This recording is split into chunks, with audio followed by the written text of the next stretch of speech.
सोचिए, एक ऐसा डर जो हम सबको पता है, वो आज एक नए और ज्यादा खतरनाक रूप में वापस आ रहा है।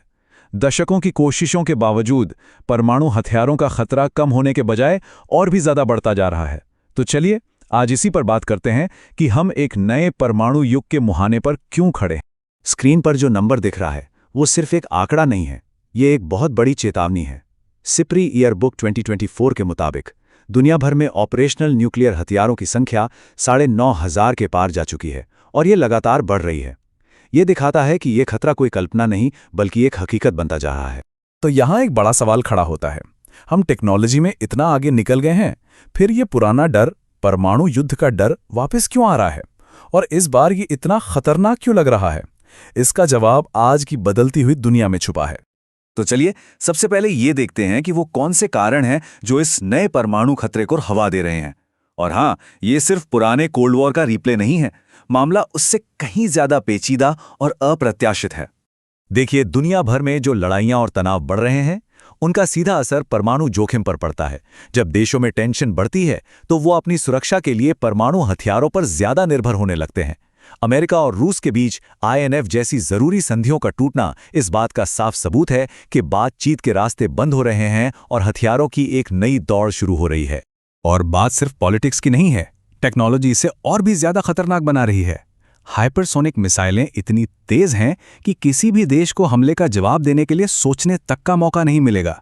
मिलिट्री सिस्टम्स में AI का इस्तेमाल बढ़ने से ये रिस्क भी बढ़ गया है कि कहीं गलती से कोई जंग न शुरू हो जाए। और तो और स्पेस अब एक नया वॉर जोन बनता जा रहा है। अब शायद ये सोचा जा रहा होगा कि अगर खतरा इतना ही बड़ा है तो हम इन हथियारों से छुटकारा क्यों नहीं पा लेते, है ना? यहीं पर असली पेंच है। चलिए देखते हैं कि कैसे न्यूक्लियर डिसआर्मामेंट यानी निरस्त्रीकरण का पूरा सिस्टम ही चुनौतियों से घिरा हुआ है। तो पहले ये समझ लेते हैं कि आखिर ये परमाणु निरस्त्रीकरण या न्यूक्लियर डिसआर्मामेंट है क्या। इसका सीधा सा मतलब है परमाणु हथियारों को पूरी तरह से खत्म कर देना ताकि एक सेफ दुनिया बन सके। ये सुनने में तो बहुत अच्छा लगता है, लेकिन इसे हासिल करना बेहद मुश्किल साबित हुआ है। और यहीं पर सबसे बड़ी प्रॉब्लम सामने आती है। एक तरफ बड़े बड़े मंचों पर निरस्त्रीकरण की बातें होती हैं और दूसरी तरफ पर्दे के पीछे वही देश अपने परमाणु हथियारों को और भी एडवांस और खतरनाक बना रहे हैं। मतलब कथनी और करनी में जमीन आसमान का फर्क है और इसी दोहरे मापदंड ने पूरी प्रक्रिया पर से भरोसा कम कर दिया है। तो ये निरस्त्रीकरण रोका क्यों हुआ है? इसके पीछे कई बड़ी वजह हैं। पहली बात तो ये कि जो कॉन्फ्रेंस ऑन डिसआर्मामेंट जैसे मंच हैं वो दशकों से ठप पड़े हैं, कोई नतीजा नहीं निकल रहा। दूसरा, NPT जैसी संधियों में कोई सख्त टाइमलाइन नहीं है जिससे देश अपनी जिम्मेदारियों से बचते रहते हैं। तीसरा, भारत, पाकिस्तान और इजराइल जैसे देश जो NPT का हिस्सा नहीं है वो इसकी यूनिवर्सैलिटी को चुनौती देते हैं। और चौथा, कई देश जिनकी पारंपरिक सेनाएं कमजोर हैं वे परमाणु हथियारों को अपनी सुरक्षा के लिए जरूरी मानते हैं। तो इस पूरे सिनेरियो में भारत कहां खड़ा है? चलिए अब भारत के रुख को समझते हैं जो हमेशा से काफी प्रिंसिपल्ड यानी सैद्धांतिक रहा है। भारत का मानना है कि ये एक ग्लोबल प्रॉब्लम है, तो इसका सॉल्यूशन भी ग्लोबल और बिना किसी भेदभाव के होना चाहिए। ये लाइन भारत के स्टैंड की बुनियाद है। मतलब निरस्त्रीकरण हो तो सबके लिए हो, कोई भेदभाव नहीं होना चाहिए और ऐसा हो जिसे वेरीफाई भी किया जा सके, यानी जिसकी निगरानी हो सके। भारत किसी देश को स्पेशल छूट देने के बजाय सबके लिए एक जैसे नियमों की वकालत करता है।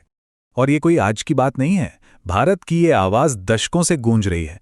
सोचिए, 1954 में ही भारत वो पहला देश था जिसने न्यूक्लियर टेस्टिंग पर दुनिया भर में बैन लगाने की मांग की थी। और 1988 में तो भारत ने UN में सभी परमाणु हथियारों को खत्म करने के लिए एक पूरा एक्शन प्लान पेश किया था। ये भारत की लंबी और लगातार चली आ रही कमिटमेंट को दिखाता है।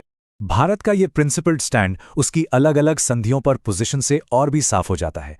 जैसे कि NPT, भारत इसका विरोध इसलिए करता है क्योंकि ये भेदभावपूर्ण है, सिर्फ 5 देशों को परमाणु हथियार रखने का अधिकार देता है। CTBT पर इसलिए साइन नहीं किए क्योंकि ये सिर्फ टेस्टिंग रोकता है, हथियारों को खत्म करने की बात नहीं करता। और TPW का समर्थन इसलिए नहीं किया क्योंकि ये निरस्त्रीकरण के लिए कोई नया या असरदार कानूनी ढांचा नहीं बना। तो अब सवाल ये है कि इन सब मुश्किलों के बीच आगे का रास्ता क्या है? इस खतरनाक सिचुएशन से निकला कैसे जाए? देखिए, इसका कोई एक सीधा साधा जवाब नहीं है। हमें कई मोर्चों पर एक साथ काम करना होगा। सबसे पहले तो हथियार नियंत्रण की संधियों को फिर से जिंदा करना होगा। देशों को अपनी न्यूक्लियर पॉलिसी में और ज्यादा पारदर्शिता लानी होगी ताकि कोई गलतफहमी ना हो। और हमें ग्लोबल इंस्टीट्यूशंस को मजबूत करना होगा ताकि वो एआई और हाइपरसोनिक मिसाइलों जैसे नए खतरों से निपट सकें। और यहीं पर भारत का अप्रोच एक बहुत ही प्रैक्टिकल रास्ता दिखाता है। एक तरफ ये यूनिवर्सल डिसआर्मामेंट की लगातार वकालत करता है और दूसरी तरफ ये खुद संयम बरतता है और जोखिम कम करने पर जोर देता है। ये एक बैलेंस्ड और रियलिस्टिक अप्रोच है। तो आखिर में हम सब एक बहुत बड़े सवाल के साथ रह जाते हैं। टेक्नोलॉजी और जियोपॉलिटिकल टेंशन ये खतरे को बहुत तेजी से बढ़ा रहे हैं। सवाल यह है कि क्या हम एक दुनिया के तौर पर विश्वास और नियम उतनी तेजी से बना सकते हैं जितनी तेजी से ये नए खतरे बढ़ रहे हैं? जवाब जो भी हो, हमारा भविष्य उसी पर टिका है।